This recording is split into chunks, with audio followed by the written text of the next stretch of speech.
In my heart and mind, I always return to Atlantic Island Park.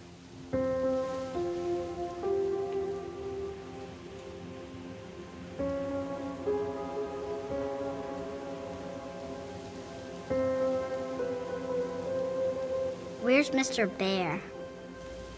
I haven't seen Mr. Bear, Callum.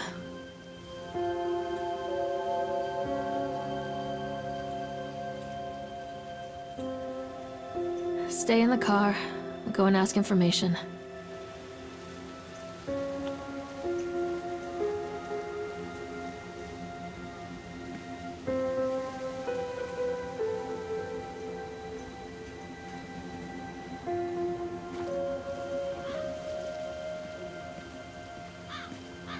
Attention, patrons. The park is now closed. Please make your way to the car park at your earliest convenience. Employees, prepare the park for shutdown.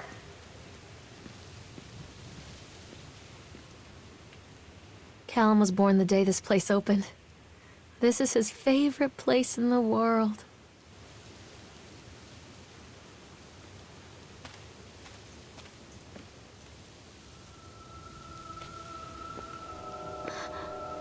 What?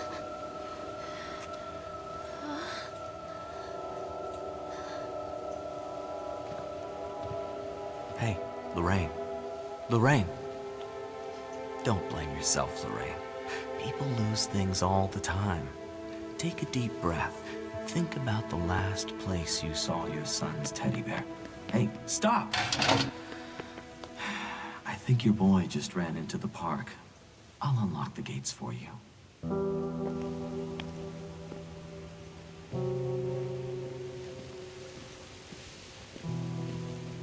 Callum, I told you to wait in the car. Catch me, Mommy.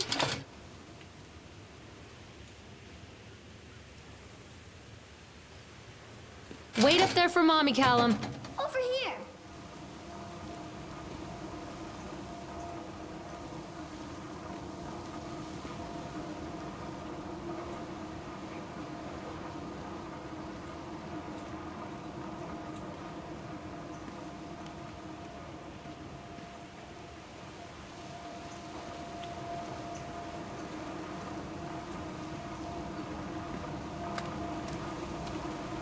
There's something special about the entrance to an amusement park.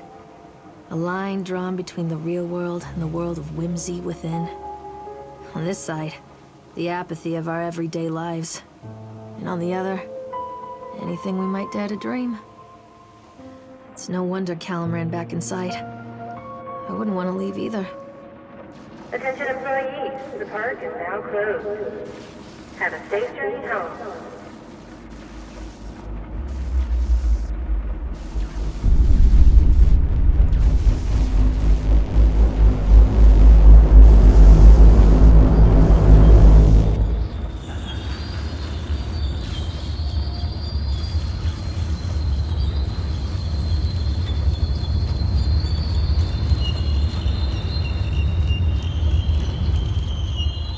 Callum, come back here right now! Oh, God. The park. What happened here? You can't catch me.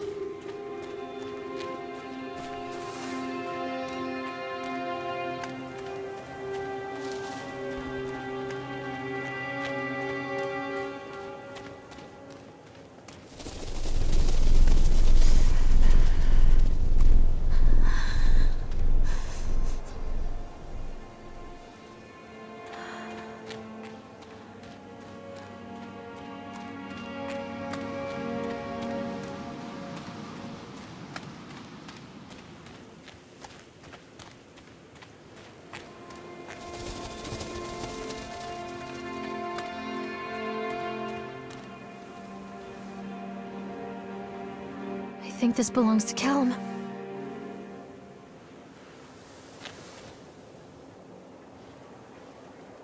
Chad the Chipmunk, huh? Just a drunk guy in a suit.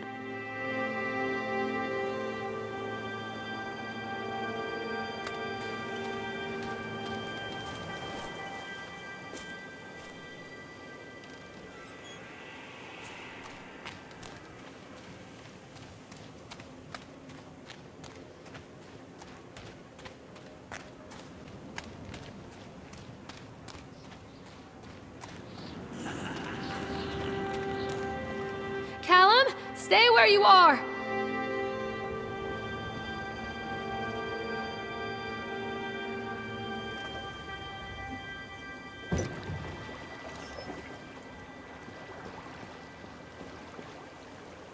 Come on, Mommy.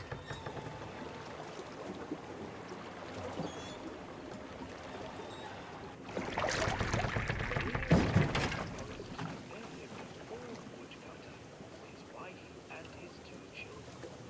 A boy named Hansel. They were very poor and had very little to eat.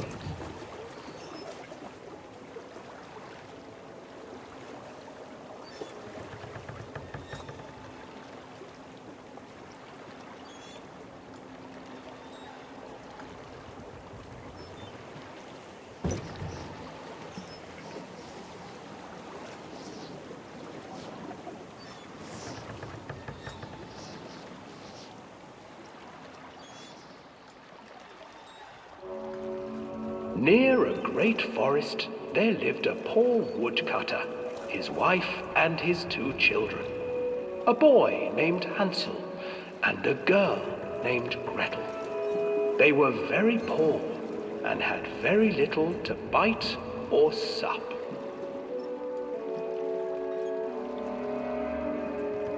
What will become of us? The woodcutter asked his wife one night. I tell you what, husband, we will take the children into the thickest part of the forest tomorrow and abandon them there.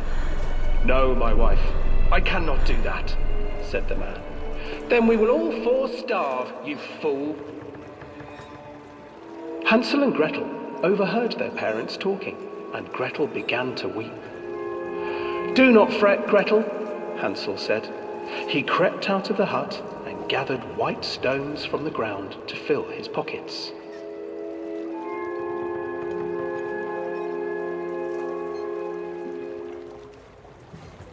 The next morning, the woodcutter leads the children into the forest. Before they leave, their mother gives them a slice of bread and warns them that they will get no more food that day. Clever Hansel leaves a trail of white stones behind them as they pass into the woods. When their father leaves them, the children wait a while, then follow the trail back to their parents' house. After receiving a thorough scolding from their parents for getting lost in the woods, the children are sent to bed without any supper. Hansel tried to sneak out and collect more white stones, but found that the door was locked. Tomorrow I will take them into the woods myself, the wife told the woodcutter. In the morning, their mother gave them a slice of bread and led them deep into the forest once again.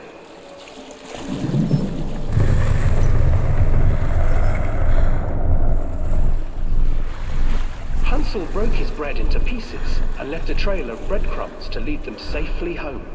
But hungry-eyed birds snatched up the breadcrumbs and his trail was destroyed.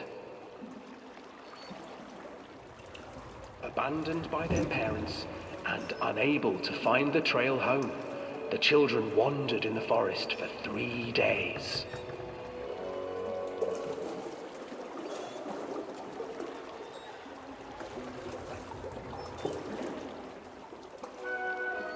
The children stumbled into a clearing with an exceedingly strange house. Its walls were made of gingerbread, and its windows were panes of clear sugar. Hansel, desperately hungry, ran forward and began to nibble on the walls.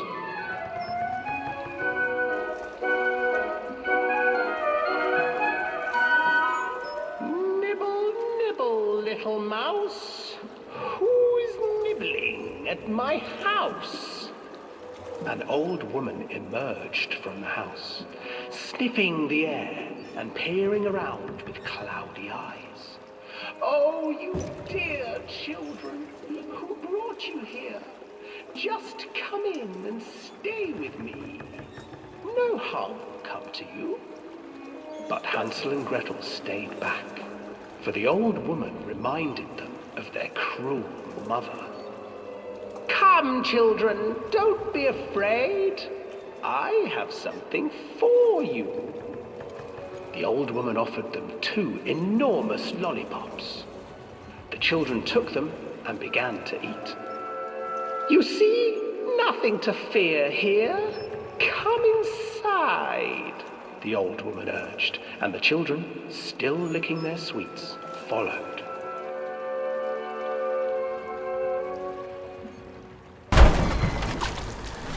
Once inside the house, the old woman changed.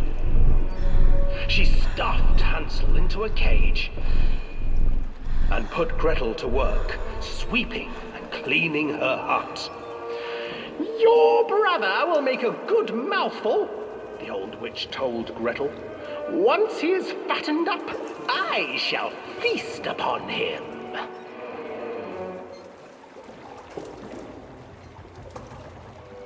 Time passed, and poor Hansel refused to eat, fearing the day that the witch would eat him. The witch, for her part, grew impatient. Today I will cook and eat your brother, Gretel. Climb inside and light the oven.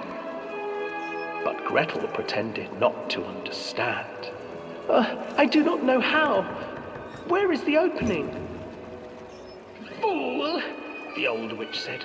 The opening is here. And she moved to show Gretel. Seizing her courage, brave Gretel gave the witch a shove, and the old crone tumbled forward into the oven. Gretel slid a large iron bolt over the door to the oven. Gretel freed her brother Hansel, and together they lit a fire beneath the oven. And though she screamed and begged, the children sat by the oven until her screams had stilled, and the witch was cooked. And then, because even children can't survive on sweets, they divided up the body of the old witch and ate her.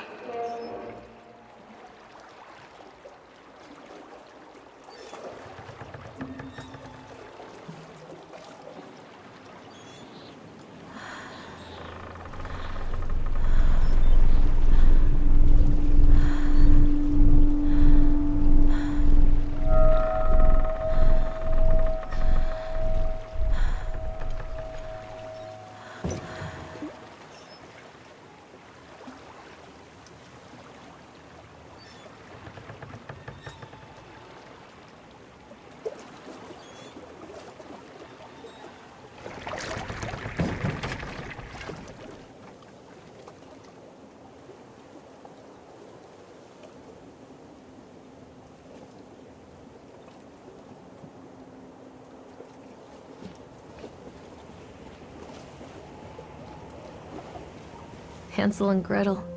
I used to read it to Callum when the electricity was shut off. Those poor children. The whole world against them.